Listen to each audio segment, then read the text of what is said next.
Greetings everybody, it's Leviathan here, and we are talking about the latest patch update for the PTR. This is for patch 2.4.3, which we're hoping will go live somewhere in the beginning of January, since the Darkening of Tristram anniversary event is tied to that patch, and that anniversary is supposed to take place in January, so we're hoping and assuming that this patch will go live then, so hopefully that would mean maybe the season ends in December or so. But in any case, the PTR has been ongoing since the Tuesday after BlizzCon 2016, so about a month now, a month plus. And we just recently, as in yesterday, got this update, December 7th update to the PTR, and there were some juicy things going on in this one, so I just wanted to take a quick moment to go over what all happened with this update. So right here, generally you can see that there was an issue preventing transmog options granted by the anniversary event from being available account-wide, so that's just, it was a PTR thing that got fixed. Now we get into some of the juicier things. Items.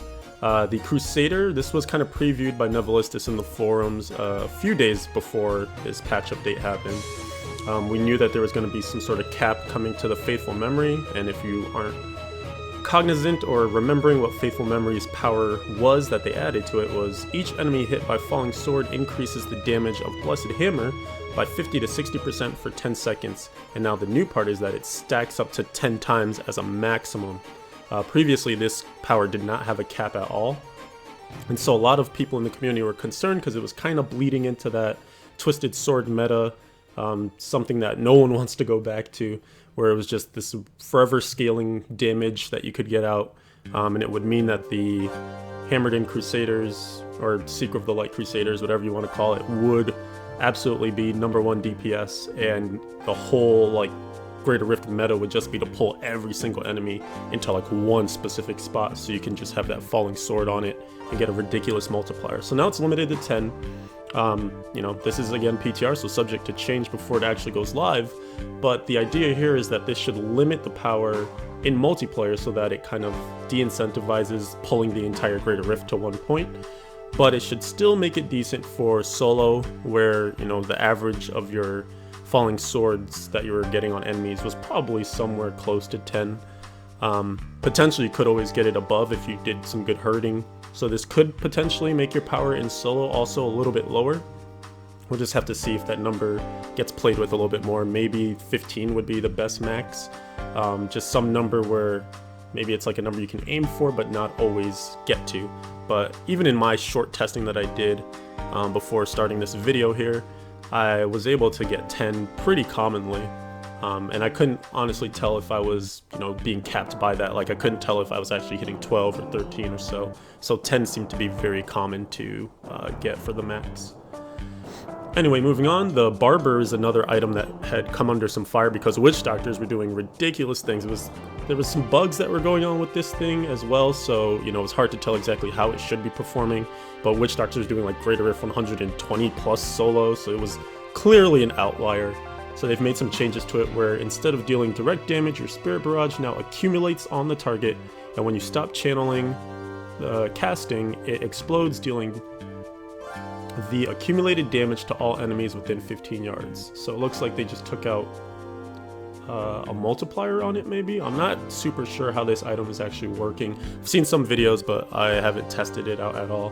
But I'm guessing this should bring it back in line to being a reasonable item. I hear that Spirit Barrage is still just good in general, so this actually should still be a good build. It's a Legacy of Nightmares build that people are utilizing. So I guess we'll see what the testing does for that one. And then the Wizard's Monald Heal. This is a pre-existing ring that got a power for Wizards. Enemies stunned with paralysis also take now 13,000 to 14,000 weapon damage as lightning. So that's a major buff. Before it was 3,000 to 3,500%. So I mean that's gigantic. They're really trying to push this lightning wizard, ranged wizard maybe. So maybe this will make the ring usable. Hopefully Wizards will start to slot this in. I haven't really seen much from the community on this one, besides just a couple of Wizard friends who are saying they weren't really too interested in it back in its original version, so I guess we'll see. But now, super surprising update in this particular patch there were set changes. We didn't really think that there were going to be any sort of like updates to sets or anything like that, because it wasn't hinted at, you know, it wasn't a selling point of this patch. So this patch is actually getting bigger and bigger as time goes on here.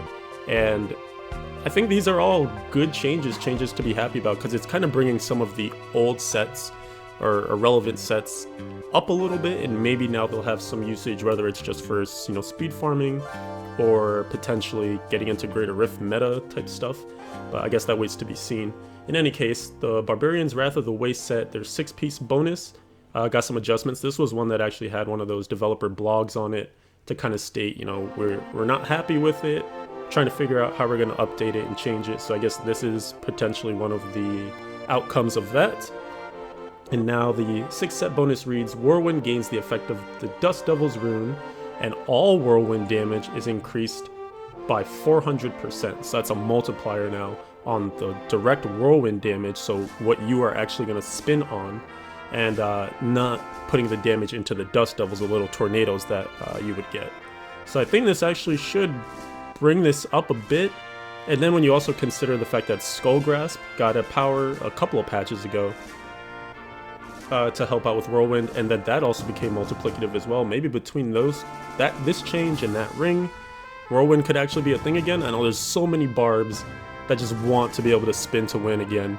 So I guess we'll see. Hopefully this is the change that's necessary, and maybe this will be a speed farm build again. Because I used to love Wrath of the Waste and Whirlwinding through everything back in the day. Crusaders! We also got an update as well. Roland's Legacy, so the 4-set bonus, the damage of Shield Bash and Sweep Attack was increased up to 1,250%, previously 750%, so that's a nice bump.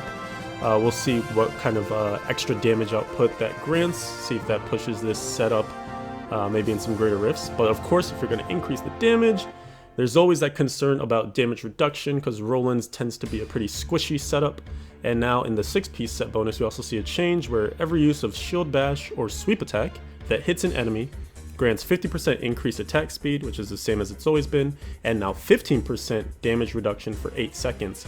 This effect can stack up to 5 times. So now you're going from 50% damage reduction to 75% at the maximum here.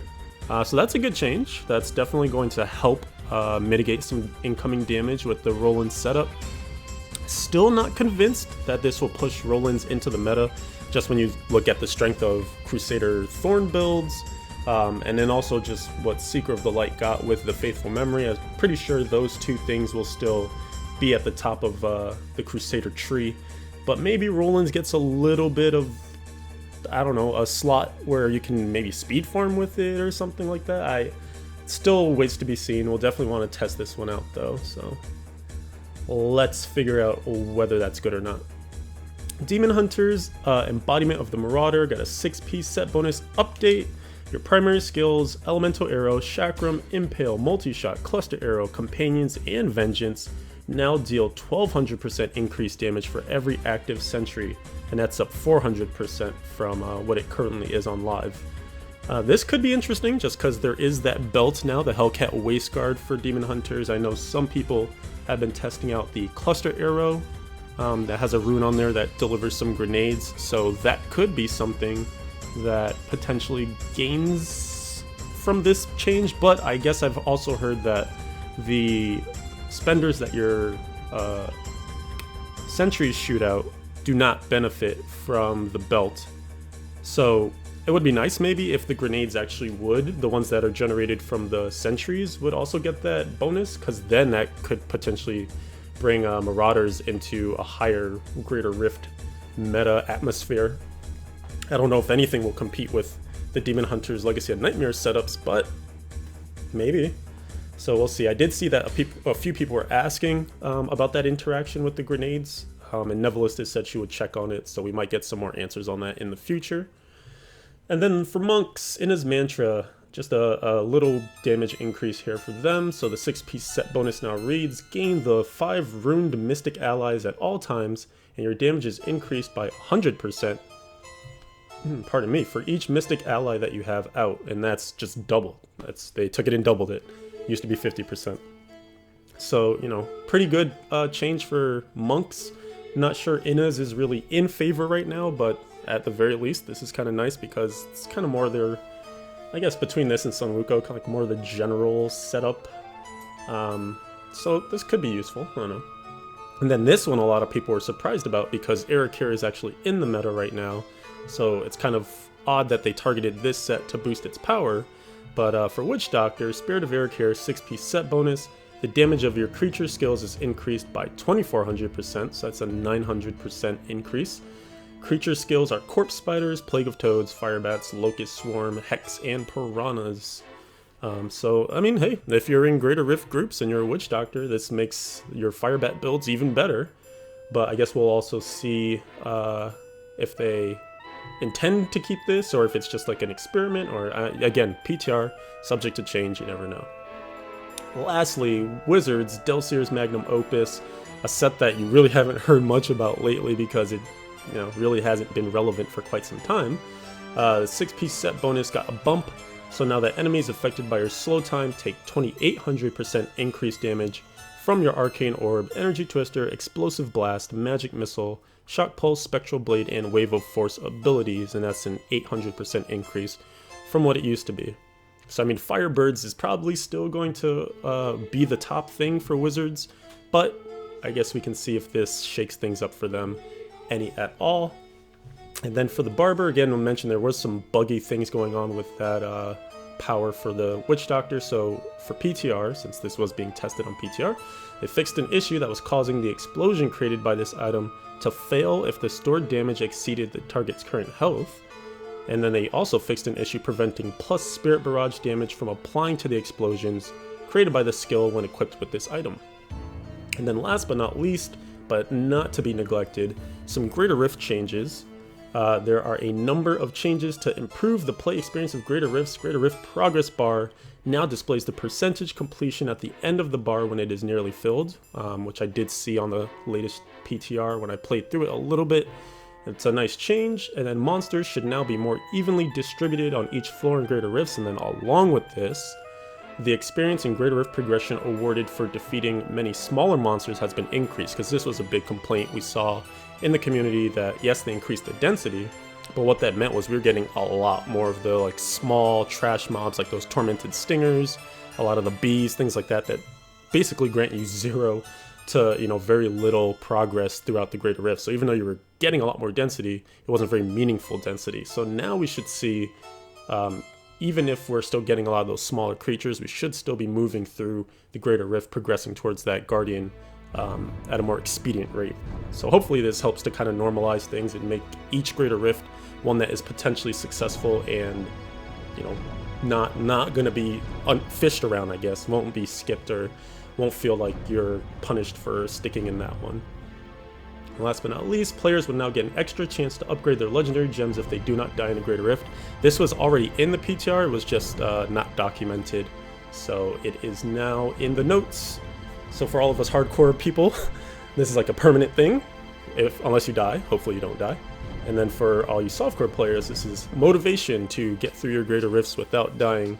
And I do believe it's for each player. So like if you're in a group of 4, let's say your support monk dies but you don't, then they don't get the chance for that extra upgrade, but you do. So it's not like one person can ruin it for the whole group. Otherwise though, that's it. A small but very tasty update to the PTR. We will see how many of these changes make it through. Maybe there'll be some additional increases to these numbers, who knows. But definitely excited to test a lot of this stuff out, and I hope you guys are too. And we'll be talking about it as time goes on.